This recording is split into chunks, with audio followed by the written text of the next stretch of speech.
Continuando con nuestro programa, ya prácticamente estamos a punto de concluir el día de hoy, pero tenemos todavía una jornada de trabajo muy interesante con la Unidad de Inteligencia Financiera.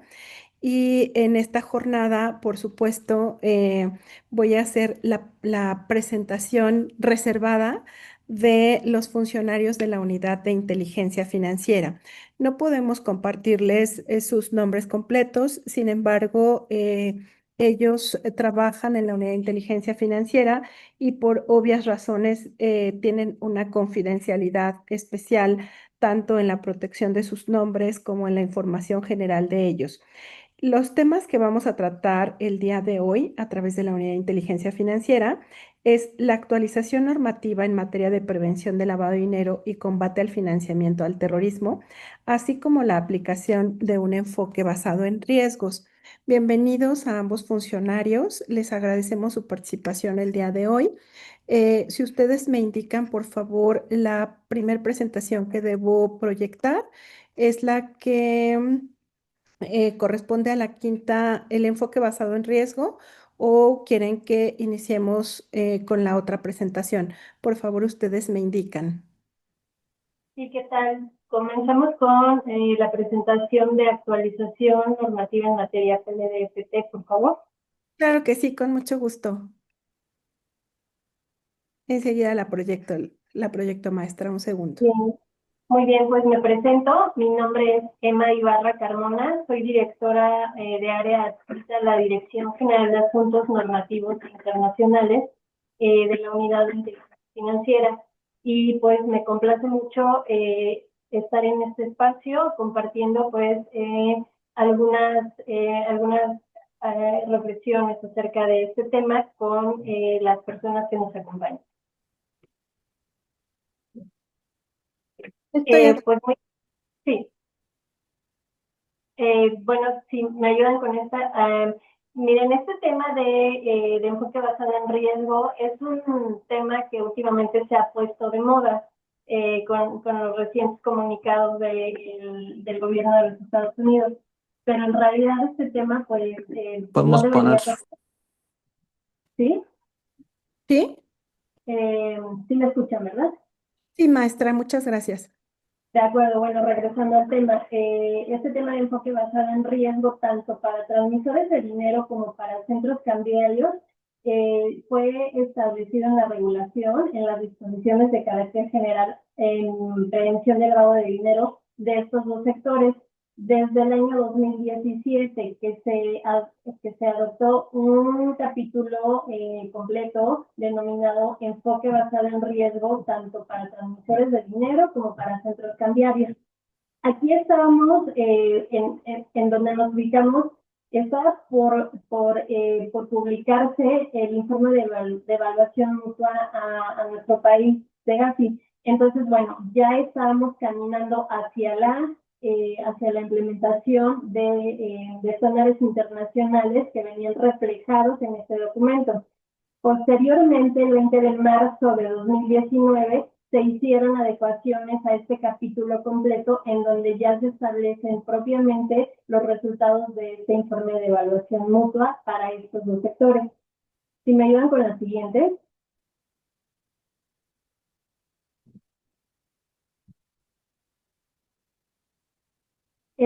Bueno, esta gráfica señala en nuestra última evaluación nacional de riesgos cuáles son los riesgos que se identificaron en este documento elaborado por la Unidad de Inteligencia Financiera, pero con la participación tanto de los sectores, tanto de financiero y no financiero, como por parte de otras autoridades. Aquí ubicamos a los transmisores de dinero que estaban en el año 2020 con un nivel de riesgo medio-bajo, y en el año 2023, en esta nueva evaluación, se ubican en un riesgo medio. Y tenemos también a los centros cambiarios que permanecieron de un nivel de riesgo medio a igual a este mismo nivel para esta evaluación nacional de riesgos 2023. La siguiente, por favor. Y bueno, todos sabemos para que podamos identificar para establecer, perdón, un enfoque basado en riesgo, tenemos que tomar en cuenta tres aspectos muy importantes, que es la identificación del riesgo a la que está expuesto el sector que corresponda. Para eso necesitamos establecer una metodología para poder contar con indicadores que nos permitan medir el riesgo y posteriormente, con estos indicadores ya previamente establecidos, proceder a la mitigación del riesgo que corresponda. Y bueno, tenemos que tomar en cuenta cuatro aspectos muy importantes para tener todo este esquema. La siguiente, por favor. Estos elementos son los que nos van a ayudar para identificar cuáles son a los riesgos que se está identificando cada uno de estos sectores. Nuevos servicios. ¿A qué nos referimos con nuevos servicios? Cada vez que tanto los transmisores de dinero como centros cambiarios van a ofertar algún nuevo servicio, previo a que oferten un nuevo servicio, tienen que establecer cuáles van a ser los riesgos a los que se va a establecer este nuevo servicio. Y entonces, en base a eso, establecer los indicadores que van a servir para mitigar ese riesgo cuando ya el servicio se ha lanzado a los usuarios. Hablando de los usuarios, pues finalmente son a los que van a, digamos, la persona a la que va a ir dirigido este nuevo servicio. Esos usuarios, pues aquí vamos a tener como referencia pues el KYC que utilizan tanto los transmisores de dinero como centros cambiarios para medir el riesgo, si es de riesgo medio o si es de allá un riesgo intensificado. Es muy importante que también estos usuarios tal vez puedan ser identificados como personas políticamente expuestas. Entonces, de ahí se van a determinar otros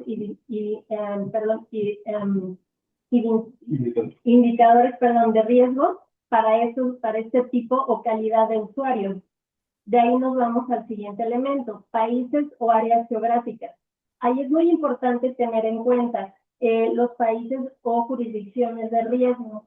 Aquí hay que tomar en cuenta los comunicados de Gafi, los comunicados de autoridades que nos dan esta indicación de qué países o áreas geográficas se deben de tomar en cuenta. Sobre todo, y es muy común, sobre todo para los transmisores de dinero, que hay cuando hacen estas transferencias internacionales y que son fronterizas, donde se identifican estas zonas geográficas que pudieran presentarse como zonas de riesgo.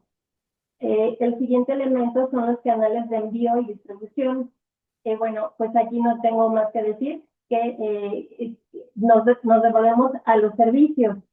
¿Cómo va a llevarse a cabo este servicio? ¿A través de qué canales? ¿A través de qué mecanismos se están enviando o distribuyendo estos servicios que están ofertando tanto los transmisores de dinero como los centros cambiarios?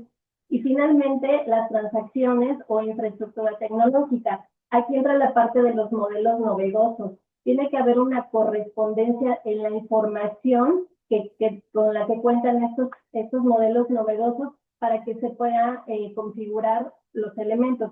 Por ejemplo, si dentro de esos modelos novedosos tienen un aplicativo que corre la lista de personas bloqueadas, entonces este modelo tiene que tener congruencia la información que está alojada en esta base de datos con la información que regularmente se les está dando a conocer. Finalmente, para que este elemento sea un elemento de utilidad que permita identificar, medir y mitigar el riesgo. La siguiente, por favor.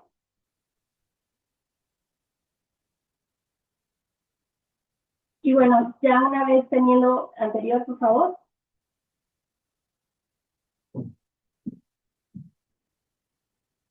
¿Me ayudan con el anterior, por favor? Ahí. Y bueno, ya una vez teniendo todos los elementos, se procede a la implementación de la metodología y es parte de lo que les acabo de comentar. No debe de haber inconsistencias en la información que se incorpore, que ahora en sus sistemas automatizados, precisamente por lo que les acabo de comentar. Si hay una discrepancia, pues la metodología y esa forma de querer mitigar el riesgo, pues no va a funcionar. Y bueno, y ustedes como sector pues tienen esta herramienta para utilizar toda la información que ahora en sus bases de datos, de números de usuario, de los números de operaciones, de los montos con los que operan. Y bueno, esta información pues no puede ser, para que sea de valía, tiene que ser por lo menos de un periodo que no pueda ser menor a 12 meses. La siguiente, por favor. Finalmente, ¿qué hacemos nosotros como autoridad para colaborar en la prevención e identificación de lavado de dinero, financiamiento del terrorismo? Pues ponemos a su disposición tanto guías como mejores prácticas para que les podamos ayudar a que ustedes puedan identificar cuáles son estos factores de riesgo con los que se están enfrentando como sector para que puedan identificarlos y proponer una mitigación de estos riesgos. Estos son unos ejemplos de las guías con las que ustedes pueden tener acceso a esta información y que les dan elementos fundamentales para identificar patrones, identificar personas, identificar esta información que les puede ser de utilidad y que finalmente con esta información pueden terminar de construir su enfoque basado en riesgo. Por ejemplo, tenemos la guía de reporte de operaciones inusuales 24 horas, que la emitimos en el año 2020, en donde dice qué tratamiento se le debe dar a la lista de riesgo, la lista de personas bloqueadas, incluso nos habla de la lista OFAC, también tiene un anexo que nos habla de estos escenarios de riesgo a los que se enfrenta el sector, para que pueda identificar cuál es esta situación o circunstancia que le va a permitir identificar esa conducta para presentar un reporte de operación inusual 24 horas. Y bueno, también finalmente como autoridad estamos abiertos a recibir comentarios, a recibir esta parte sensible que es todas estas dudas, comentarios que ustedes pudieran tener y que pudieran enriquecer. Aprovecho también para comentarles que, por supuesto, que estamos llevando un análisis de la normatividad y de los layouts con la finalidad de actualizarlos. Estamos en un proceso de actualización de layout, justamente para ayudar con estas herramientas por parte de las autoridades para que ustedes tengan todos estos elementos para identificar todas las obligaciones que tienen en este capítulo de enfoque basado en riesgo y otros en las disposiciones que les puedan ayudar a su debido cumplimiento. Entonces, bueno, estamos abiertos a recibir comentarios y estamos pues en diálogo constante con este sector para pues, poder de la mano tener un régimen PLD pues robusto. Muchísimas gracias. Al contrario, maestra, muchas gracias a ustedes. Voy a revisar si tenemos preguntas en el chat. Un segundo, por favor.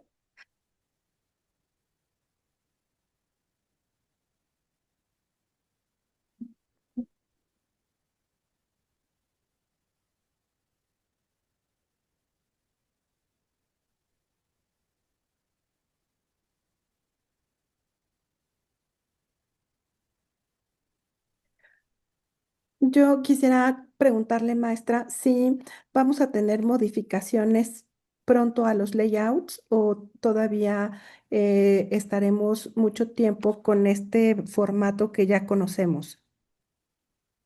Sí, como les comentaba, sí estamos trabajando en reformas a dos layouts principalmente, transferencias internacionales de fondos y dólares en efectivo de los Estados Unidos de América. Entonces, próximamente estaremos publicando estos layouts. Tenemos una pregunta de Mari Carmen Medina. Nos dice, en relación con la lista de personas bloqueadas, ¿ya incluyen las de la lista de OFAC? Sí. Deben recordar que, de acuerdo a las disposiciones, las listas OFAC no son vinculantes para el Estado mexicano. únicamente la lista de personas bloqueadas contiene los criterios que establecen las disposiciones y las únicas jurisdicciones extranjeras que aplican para lista de personas bloqueadas que la UIF da a conocer son las listas del Consejo de Seguridad de las Naciones Unidas. Tenemos una pregunta que dice usuario, buenas tardes, nos encantaría que la Unidad de Inteligencia Financiera nos hiciera el enorme favor de enviar en archivo Excel la lista de personas bloqueadas porque el personal de las áreas de cumplimiento es a veces una sola persona y la actualización es muy laboriosa.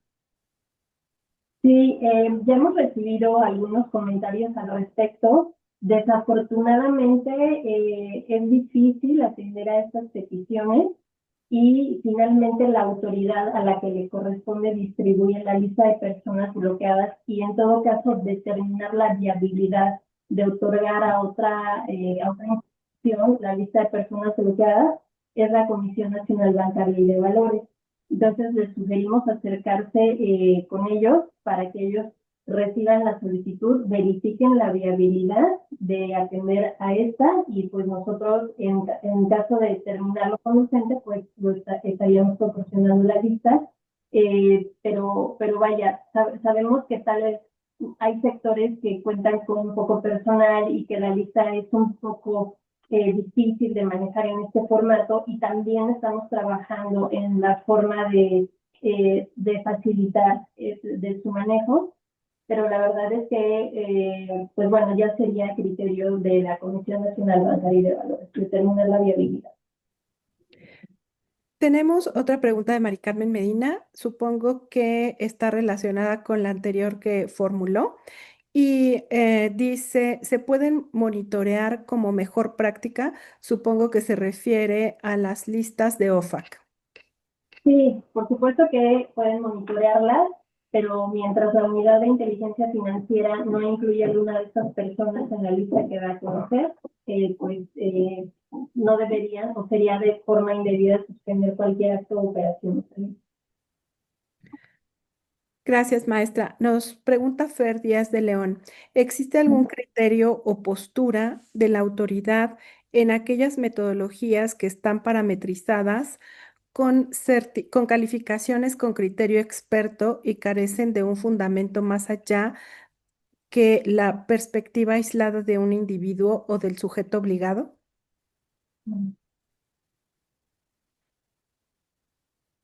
Bueno, no sé si se refieren a las metodologías para establecer el enfoque basado en riesgo.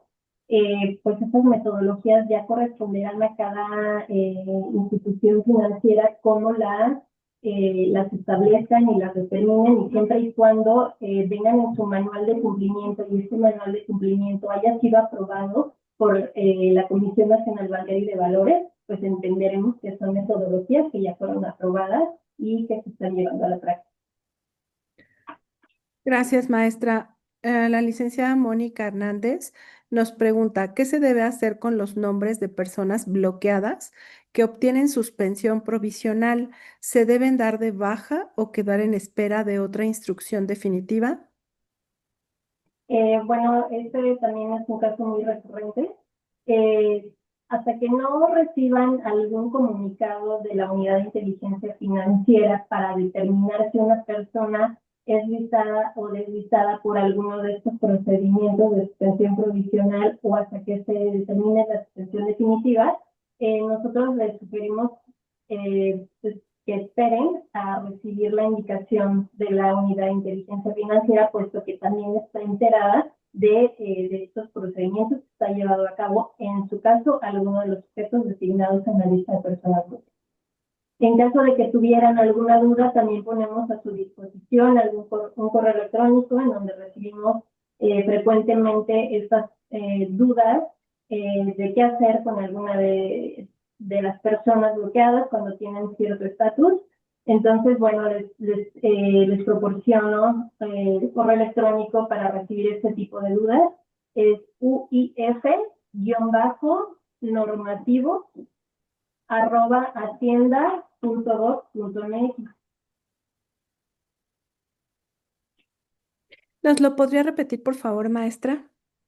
Sí, lo estoy poniendo en el chat Gracias. a sus órdenes.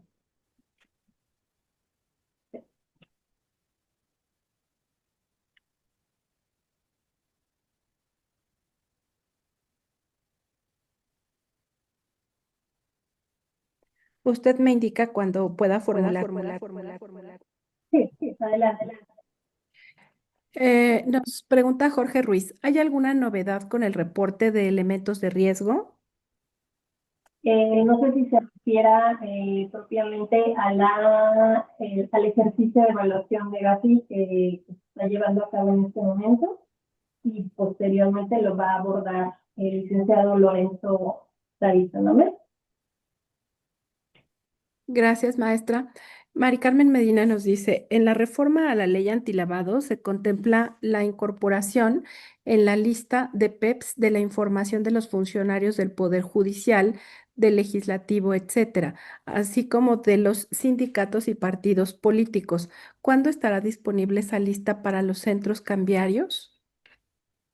Bueno, nada más recordar que la Ley Federal para la Prevención de Operaciones con Recursos de Procedencia Ilícita va dirigida para aquellas que se denominan actividades vulnerables. En este caso, solo es para si es que los centros cambiarios llevaran a cabo alguna de las actividades vulnerables que prevé esta ley, les sería aplicable, perdón. Y bueno, todavía falta la implementación para la emisión de reglas de carácter general, en donde se establecerá en qué momento se deberá pues ya establecer el mecanismo para compilar esta lista de personas políticamente expuestas. Muchas gracias. Nos pregunta el licenciado Jorge López, ¿se pueden enviar reportes de prueba y cómo debemos solicitar el acceso? Por ejemplo, 24 horas y suspensión del proceso de identificación, etcétera.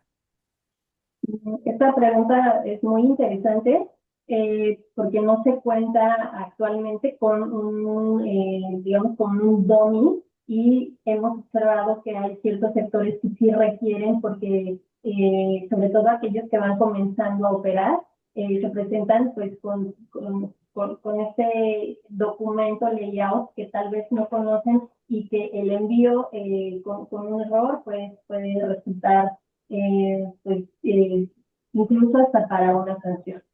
Entonces, bueno, no contamos al día de hoy con una plataforma de prueba, podemos incluso elevar este comentario a una solicitud y bueno, no se cuenta con él y pues cualquier reporte de operaciones que se suba en la plataforma CIDIPLD, pues al darle clic en enviar, pues se envía tal y como lo está requisitando el oficial de cumplimiento. Muchas gracias, maestra. Si le parece, podríamos avanzar con la presentación del licenciado y del maestro, perdón. Si gusta, la proyecto y si tenemos más preguntas, las podemos resolver al final. ¿Usted todavía estará con nosotros? Unos Sí, minutos. ¿Sí? Muchas gracias. Si les parece bien, entonces voy a iniciar la proyección. Buenas tardes, licenciado, ¿cómo está? Hola, Perdón. ¿qué tal? Buenas tardes a todas y todos y muchas gracias. Soy David Sandoval, soy coordinador de asuntos internacionales aquí en la UIF. Fui algún tiempo coordinador de asuntos normativos y bueno, es un gusto estar con ustedes. Muchas gracias, maestro. Yo voy a retomar un poco de lo que señalaba Emma y le voy a dar un poquito un enfoque con relación al cumplimiento de los estándares internacionales, particularmente aquellos que nos establece el Grupo de Acción Financiera. Entonces, si gustan, empezamos con la presentación. ¿Qué es lo que nos dice el GAFI en sus 40 recomendaciones? ¿Cómo abre sus 40 recomendaciones? Bueno, la primera, que es evaluación de riesgos y enfoque basado en riesgos, nos dice básicamente, conoce tus riesgos. Una vez que los conozcas, abórdalos.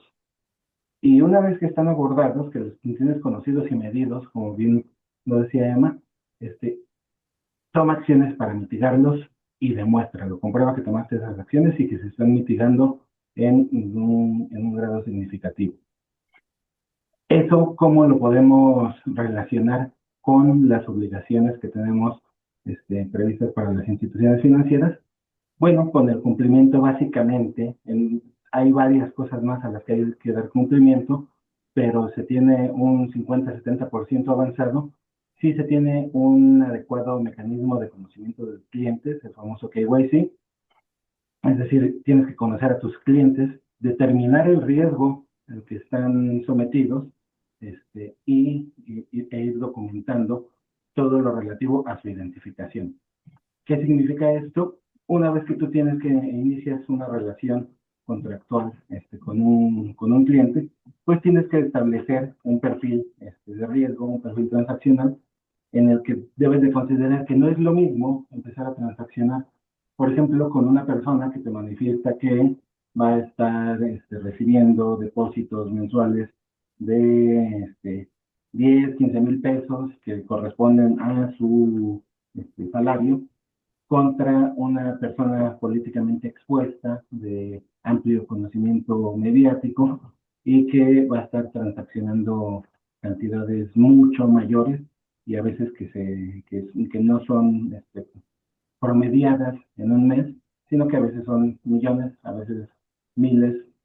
Entonces es muy importante que ustedes tengan un conocimiento de esos clientes, traten de tener una comprensión de cómo están transaccionando y vayan documentando no solo las transacciones, las operaciones que hacen, sino mantener actualizado el registro de los clientes. Porque muchas veces se piensa que con la identificación inicial que se hace cuando están iniciando la relación es suficiente, y no, se tiene que estar actualizando de manera constante, semestralmente es lo idóneo. Entonces, bueno, lo siguiente del conocimiento del cliente es la obligación de presentar reportes.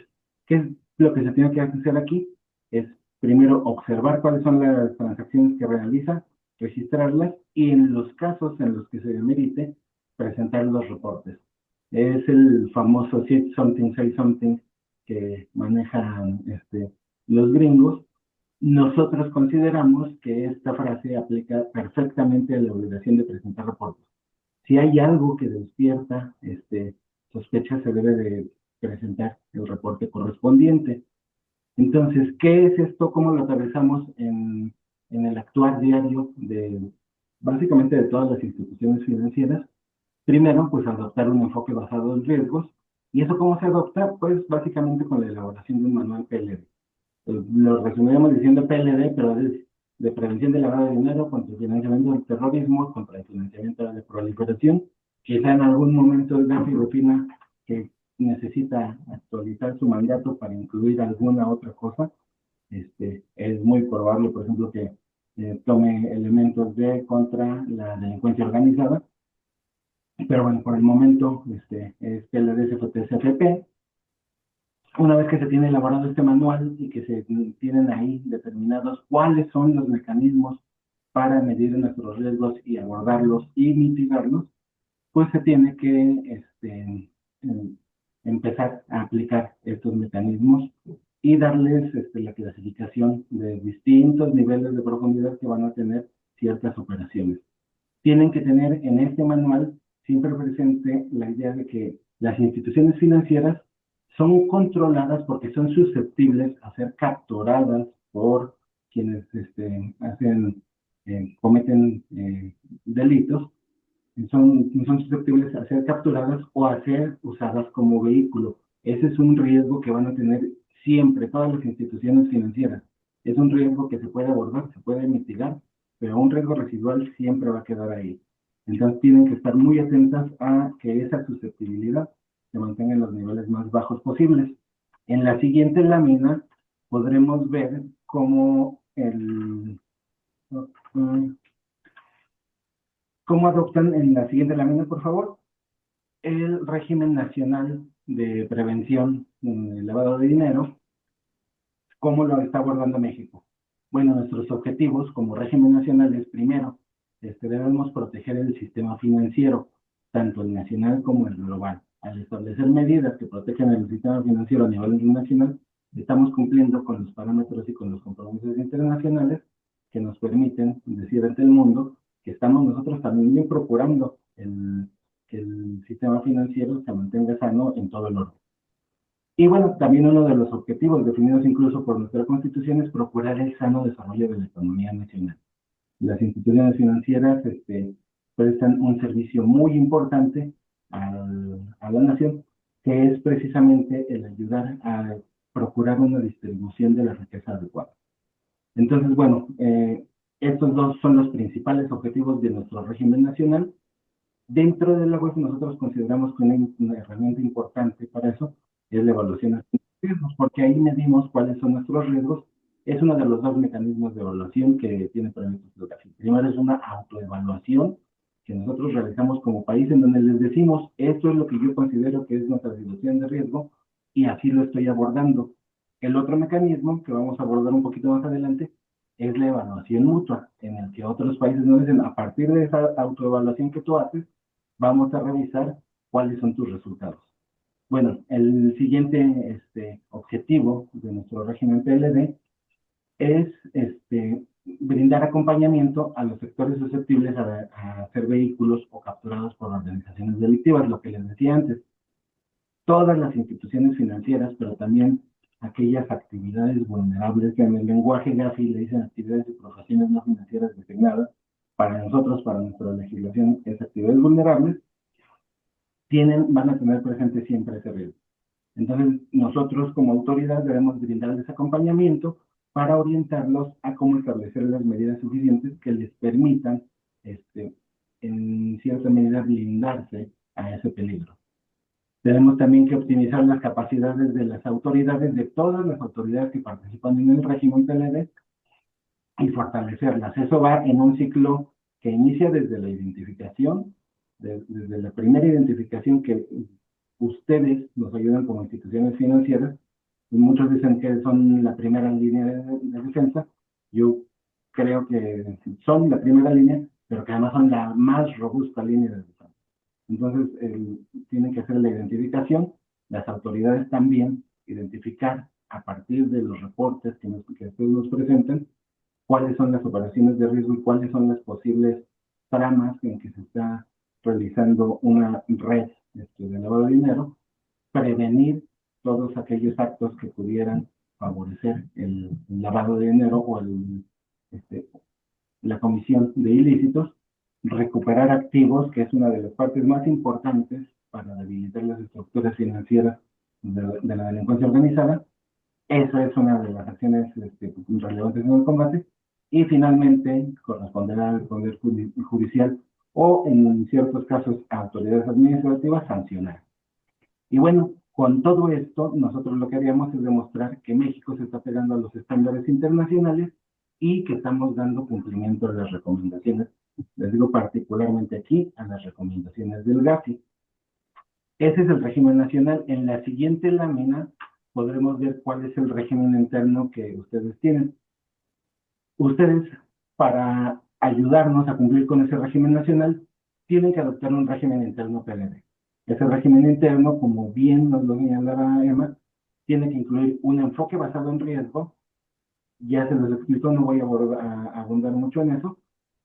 Tiene que tener una debida diligencia del cliente, conocerlo, pero también tener las herramientas para identificar al beneficiario final, es decir, a aquella persona física que, como parte integrante de una persona jurídica, una persona moral, es quien está teniendo la capacidad de controlar.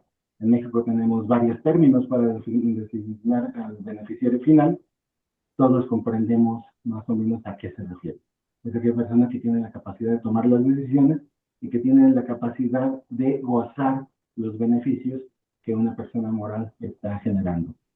Bueno, toda esa información, una vez que ustedes la logran descifrar, porque a veces es muy difícil dar con ella, bueno, tienen que documentarla y tenerla lista para ponerla al alcance de la autoridad. ¿De qué autoridad? Pues bueno, hay varias autoridades facultadas. En el caso nuestro, particular de la UIF, ante requerimientos de información, nosotros les podemos preguntar quién es el beneficiario final que ustedes han identificado, así como ustedes en su momento nos lo podrán preguntar, pero sin sustituir su obligación de buscarlo siempre de manera activa, y esa no es una obligación que se extingue una vez que se identifica, es una obligación que se tiene que estar actualizando constantemente. Pues el beneficiario final de una persona jurídica que se identifica en un semestre puede cambiar al siguiente semestre, entonces tienen que estar actualizando esa obligación. Y bueno, como les decía, es muy importante, es súper relevante tener un manual PLD. Ese manual PLD, ¿qué es lo que les permite? Primero, definir o establecer una medida para el apetito de riesgo que van a tener ustedes en sus transacciones. Una vez que definen ese sano apetito de riesgo, pues dicen, ok, yo voy a realizar estas operaciones que tienen determinado cierto riesgo. ¿Por qué? Porque involucran transferencias nacionales, porque involucran operaciones con divisas de diversas jurisdicciones, o porque mi sector está orientado, por ejemplo, a personas que pudieran ser o pudieran cumplir con el perfil de una persona políticamente expuesta. Bueno, teniendo eso en mente, tienen que establecer en ese propio manual las medidas que van a adoptar para mitigar ese riesgo. En la siguiente lámina podrán ver cuáles son los problemas que nosotros hemos identificado, y se los quería traer a esta exposición porque los vemos de manera muy recurrente, primero. Segundo, porque la recomendación 20 que tenemos ahorita actualmente bajo revisión está calificada como parcialmente cumplida. Pero tercero, porque es una de las formas más efectivas de fortalecer la actividad que ustedes están realizando en materia de prevención del lavado de dinero. Bueno, nosotros vemos que cuando, en general, las instituciones financieras, no en un solo sector, cuando nos presentan reportes que son deficientes, ¿qué es lo que estamos notando? Primero, que no se están realizando esfuerzos adicionales, esfuerzos extras, para identificar aquellas situaciones que deben ser reportadas. Es decir, tienen en mente el que identifica una operación que probablemente tendría que ser reportada, pero a veces la propia carga administrativa, que eso genera la molestia que implica consultar otras fuentes abiertas, pues les hace decir, bueno, ahorita no es una sospecha tan importante, lo voy a dejar para después. Perdón.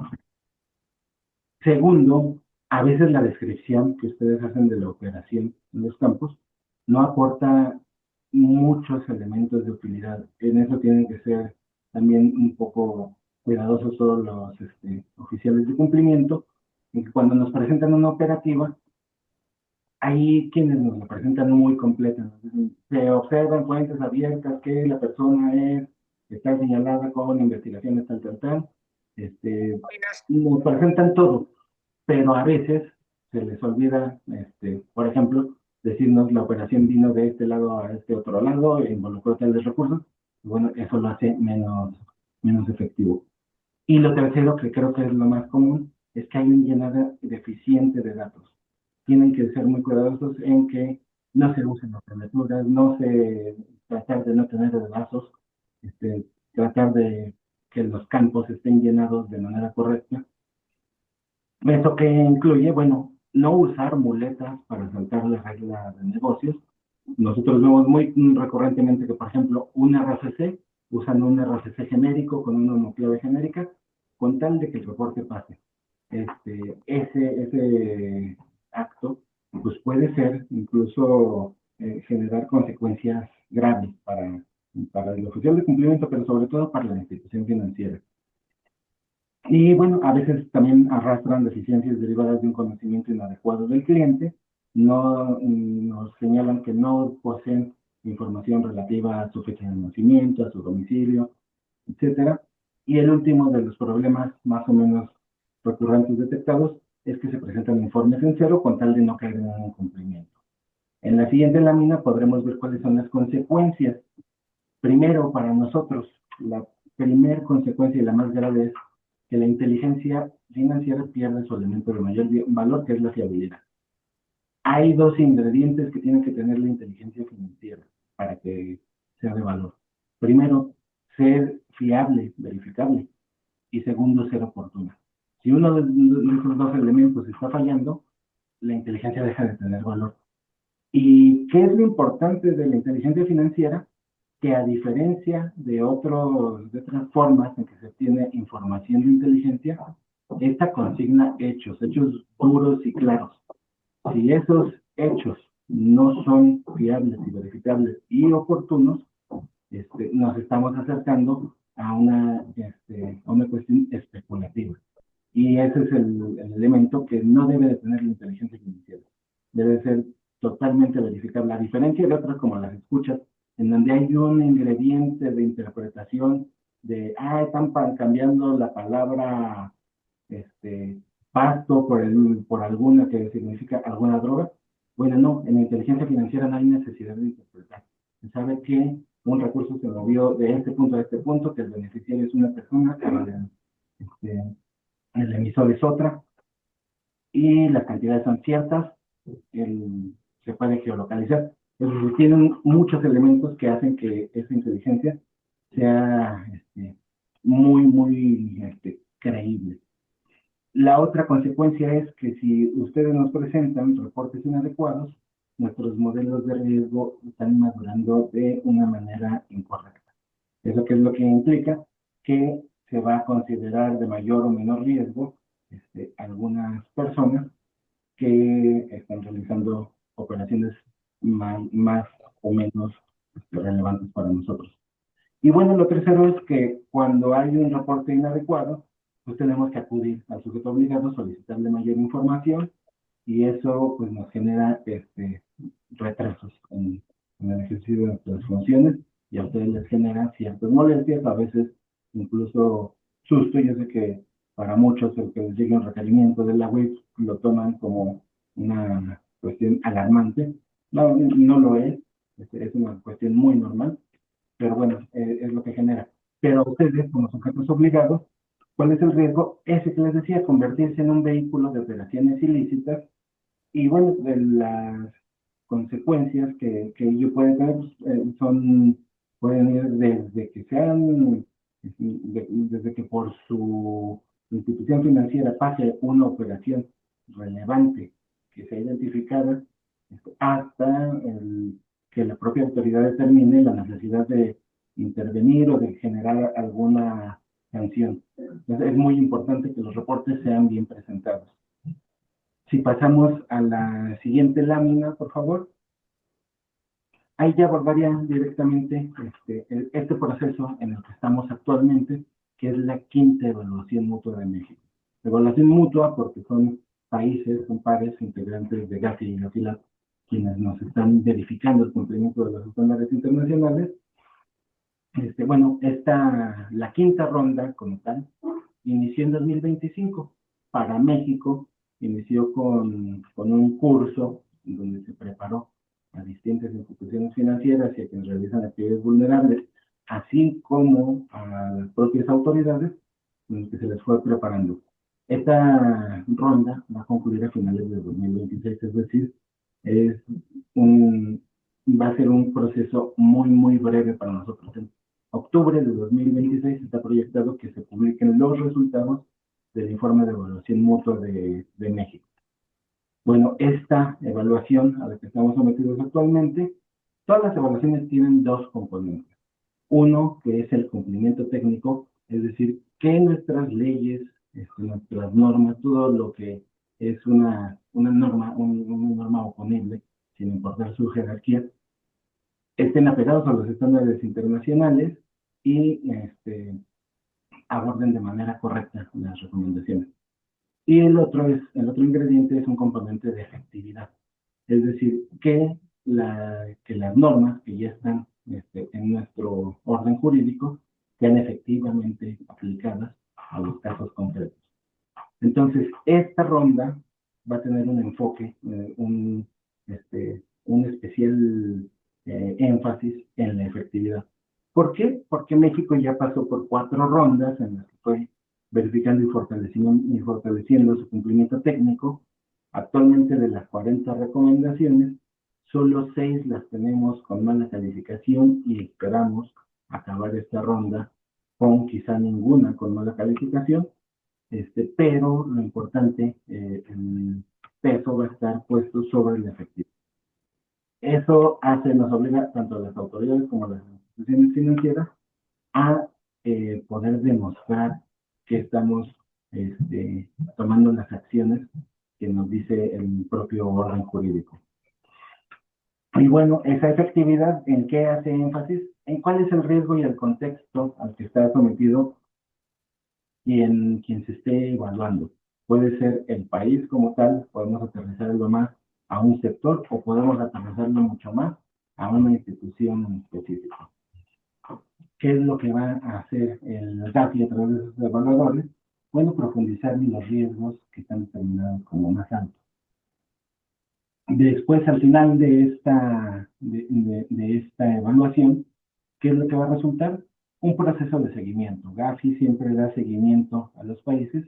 Ese seguimiento puede ser regular, es decir, dentro de 3 años nos pedirán que hagamos un informe, o puede ser intensificado. Si es intensificado, puede ser un seguimiento intensificado sin someternos a el famoso ICRG, el Grupo de Revisión de Cooperación Internacional, o podemos someternos a ese grupo. Ahí es donde está en el seguimiento intensificado el riesgo de caer en la famosa lista gris o lista negra como país, y como país no nos conviene para nada caer en esas listas.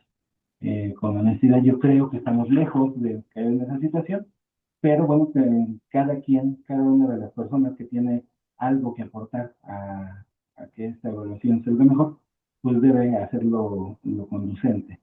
Y si pasamos a la última diapositiva, ahí podrán ver que actualmente están sometidas a recalificación 13 recomendaciones. Yo les mencionaba, solamente 6 las tenemos mal calificadas. De estas 13, están 3 de las que tenemos mal calificadas. En próximos días vamos a enviar quizás las últimas 3, pero estas 13 recomendaciones se deben principalmente a que el GAFI las revisó. ¿Qué significa eso? Bueno, constantemente el GAFI está revisando sus recomendaciones, actualizándolas, estableciendo nuevos criterios para decir, bueno, por ejemplo, en organizaciones sin fines de lucro hemos notado que los países están aplicando de manera muy estricta las medidas y no es tanto así, no queremos que se inhiba las finalidades humanitarias que tienen estas organizaciones, entonces vamos a pedir que nada más se enfoquen en los ingredientes de financiamiento del terrorismo. Básicamente en eso consisten los cambios de la recomendación 8, y nosotros tenemos como país que adoptar esos nuevos criterios. ¿Cuáles son los temas que nos importan? El 20, como les decía, que es el reporte de operaciones sospechosas, lo tenemos como parcialmente cumplido y creemos que lo podemos elevar a mayormente cumplido o cumplido. Esa diferencia está en cómo podamos demostrar que cada uno de los sectores está reportando con calidad.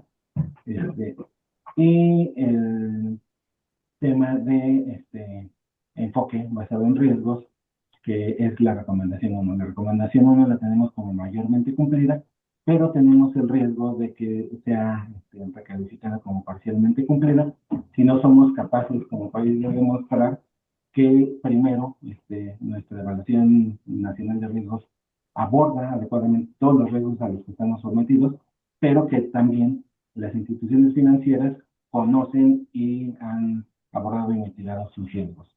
Es mediática la situación que ha pasado, que a través de una designación que hace Estados Unidos con, en principio, una extensión nada más a su jurisdicción, señalan a 3 instituciones mexicanas como vehículos de transacciones ilícitas, de transacciones de lavado de dinero o involucradas con el narcotráfico. Bueno, ese es un tema que reputacionalmente nos daña y que incluso ha dañado tanto a las instituciones financieras que están buscando ya la transferencia de los activos a otras instituciones. Esos temas son los que deben de tener especialmente presente todos los sectores financieros y abordarlos. Pues con eso yo concluiría la intervención. Les agradezco mucho que me hayan puesto atención en esta plática un poquito larga. Gracias. Al contrario, maestro, muchas gracias por su excelente conferencia. Tenemos algunas preguntas, si me permite formulárselas. De Centro Sí, Caspen dice que si se contemplaría la posibilidad de volver a hacer talleres para el envío de reportes. sí, por supuesto, esa es una situación que la WIFI, particularmente la Dirección General a la que yo estoy adscrito, ha abordado. En este caso corresponde más a la parte normativa, pero sí, de manera constante se realizan esos talleres y se van enfocando a cada uno de los sectores. Tengo entendido que con Fintech han sido los últimos, ¿verdad? Sí. Con Fintech han sido los últimos. Entonces, lo que nos ayuda mucho ahí es el empuje de las representaciones gremiales, por así decirlo, que se acerquen con nosotros y la podamos organizar de manera conjunta. Perfecto, tenemos tarea como ANSECTD. Muchas gracias. Tenemos otra pregunta, maestro. Dice, los sujetos obligados que enfocamos recursos y presupuestos a dar cumplimiento a prevención de lavado de dinero y financiamiento al terrorismo, invertimos una gran cantidad de recursos de nuestras utilidades. A menos que seamos multados por una omisión, no recibimos ninguna retroalimentación positiva de parte de la Unidad de Inteligencia Financiera. ¿No creen ustedes que deberíamos tener algo como la opinión positiva del SAT? Bueno, hay que recordar que nosotros como WIF no tenemos precisamente un contacto directo con ninguno de los sujetos obligados. Siempre usamos como intermediarios de un lado al SAT cuando nos referimos a quienes realizan actividades vulnerables y del otro lado a las comisiones nacional bancaria de valores, de seguros y fianzas o incluso con SAT. Yo considero que esa retroalimentación positiva pues debiera venir tal vez un poquito más bien de las actividades que realizara la Comisión Nacional Bancaria y de Valores en sus funciones de supervisión. Nosotros no tenemos funciones como supervisores, pero bueno, si hubiera un plan, una propuesta, digamos, de actualización a disposiciones de carácter general, lo podríamos abordar. Hay sectores que son muy activos en presentarnos propuestas que a veces no tenemos en el radar y que acaban incorporándose a las disposiciones. Entonces, yo sugeriría eso, que se buscara hacer ese trabajo para formalizarlo. Nos, gracias, maestro. Nos dice el licenciado Jorge López que acerca de las mejores prácticas, hace algunos años se firmó un acuerdo, pero ¿cómo se hace la difusión a nuevos sujetos obligados que no lo conocen? Ahí pasaría a la palabra a Emma, que tiene Gracias. Sí, gracias. Bueno, únicamente para complementar el anterior comentario y además de la retroalimentación positiva, creo que espacios como pues nos congratula tanto participar y compartir conocimientos y experiencias, como hacernos sabedores que sectores como el que ustedes están representando, pues tienen ese interés de actualizar todos los estándares, tanto nacionales como internacionales. Entonces, más allá de la retroalimentación positiva, pues nos hace sabedores y conocedores que ustedes están interesados en continuar con esta labor de actualización. Entonces, más allá de eso, pues sepan que estamos tomando, no en cuenta, sino que estamos al pendiente de los sectores que se acercan y quieren actualizar esos estándares. Y van atendiendo a la pregunta de las mejores prácticas. Cualquier entidad financiera de reciente creación o que por alguna circunstancia no tiene alguno de estos documentos de mejores prácticas o guías, tiene que acercarse con la Comisión Nacional Bancaria y de Valores para que a través de la plataforma correspondiente les haga llegar estos documentos. Ah, ok, perfecto. Entonces, a través de la comisión. Tenemos otra pregunta de Jorge López y nos dice, ¿es posible que la Unidad de Inteligencia Financiera ofrezca un taller para la elaboración de la metodología de enfoque basado en riesgos, como lo hizo hace algunos años con relación a esas mejores prácticas? Absolutamente que es posible. Y ahí creo que tendríamos que ponernos de acuerdo con ustedes, Ángel, para buscar los espacios, abrir los espacios. Sí, sería maravilloso, de verdad, porque todos hacemos diferentes metodologías a nuestro leer, saber y entender, procurando que contengan todo, pero siempre es mucho mejor tener una orientación por parte de la autoridad, que además es quien la va a ver, ¿no? Y quien la va a analizar, y qué mejor que tengamos la directriz. Muchas gracias. ¿Sí? Eh, Muchas gracias por su participación. De verdad que sabemos que tienen últimamente muchos cambios en muchas instituciones de gobierno y agradecemos que no hayan modificado nuestro programa. Por supuesto que estaremos en contacto con ustedes. Hemos entregado reconocimientos y hemos tomado una foto con nuestros demás participantes. Entendemos que por la confidencialidad de la Unidad de Inteligencia Financiera no podemos hacer este proceso con ustedes como funcionarios, pero por supuesto les haremos llegar sus reconocimientos personalizados y pues con el agradecimiento de la Dirección General, así como del órgano colegiado de la Asociación Nacional de Centros Cambiarios y Transmisores de Dinero. Este órgano colegiado de dirección pues está siempre con la directriz correspondiente para todos estos trabajos. Muchas gracias, maestra Emma, muchas gracias, maestro David, y estamos en comunicación con ustedes para los trabajos correspondientes y hacerlo de conocimiento de todos los participantes, así como de nuestros agremiados. Muchísimas gracias a ustedes. La verdad es que estamos no solo a sus órdenes, sino muy interesados en mantener un contacto estrecho. Entonces, pues, así mantengámoslo y que este primer puente que se abre es una oportunidad de estrechar muchísimo la relación con el sector. Muchas gracias a ambos. Igualmente, muchas gracias y estamos a la hora.